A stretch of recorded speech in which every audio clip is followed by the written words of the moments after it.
Palo ijual kuno chuta ya rawa malapa nyinangi Egyptala. Kulli wari chuta malapa 400 year. Kakara lu maujala wajanu. Kuwari na anangu nyanga chuta karinyi ngura kainanda koto. Mono na mokoringani nyundu janamba mejarira karinjako. Palo Egypta ku mejanku jananya iyan jawiyangu andingi. Mono wangangi.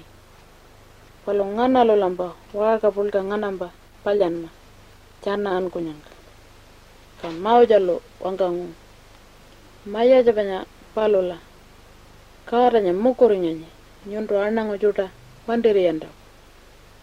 Ka maya jangu wajanu wiya. Ngayolo jananya pulto wandiri yani. Ngayolo na mula ringu wiya nyuramba kaatku. Ka palola ngu. Karolo kura kujuba chuta iyano Egypta lakoto. Anangu chuta kuka chuta kulo pikanan kunjaku. Palo Egypta ku maya jangu. Kura nyanga jananya nyakula mula ringu wiyangu. Rawangu tu wandingi. Karanya mono jananya ijual kuno chuta wandiri yanjak. Wiyangu rawangu kanyiningi. Ka palola nguro karalu wajanu maujala. Kuwari na iya na ainjul. Ka palo ilunan kuku kaca nganmanyi ja chuta ngura awan garangka. Palo wajala ijual kuno chuta jana lama pungkola milkalingka jana pa wali tuwa ja nyitin jako. Ka ainjul tu tuwa ja milkali jara nyakula. Wali pala palola janala kaca nganmanyi ja chuta wandiku ilunan ku wiyangu. Kaya ijual kuno chutangu kulila alaji milkalingka palyanu. Munu ya pataningi kainanda koto ankunjiki jangu. Ka munganga ainjul pijangu. Munu kaca nganmanyi ja chuta ilundanu. Egypta nyangura chutako. Ijual kuno chutako wandira. Ka maya jangu banya aldingu maujanya.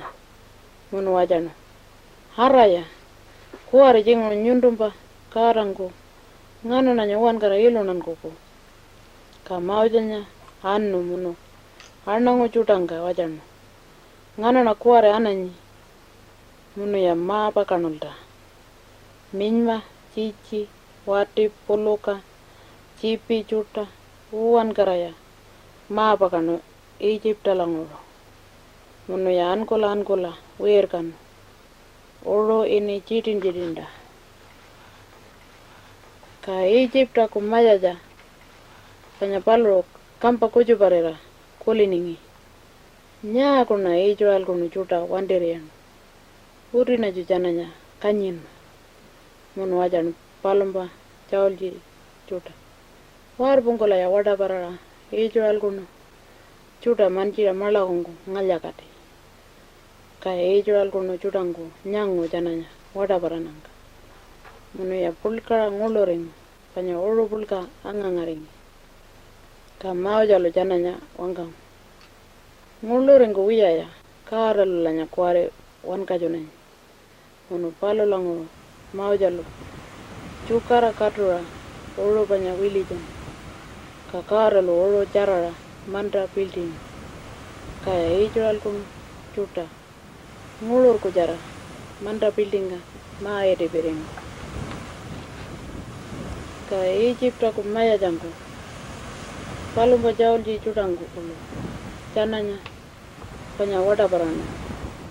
Kaya ijual kun chuta.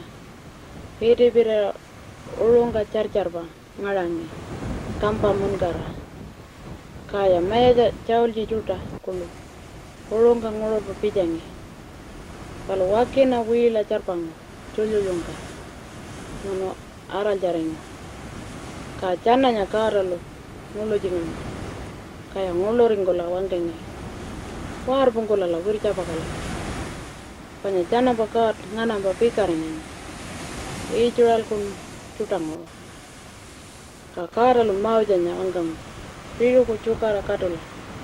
Ka maujalo mulla padu karun sa ulungu chananya chutura ilundani Egyptanya ngora chuta maya jabanya pulka palunya ko alla jikara chananya Israel kun chuta wan kajon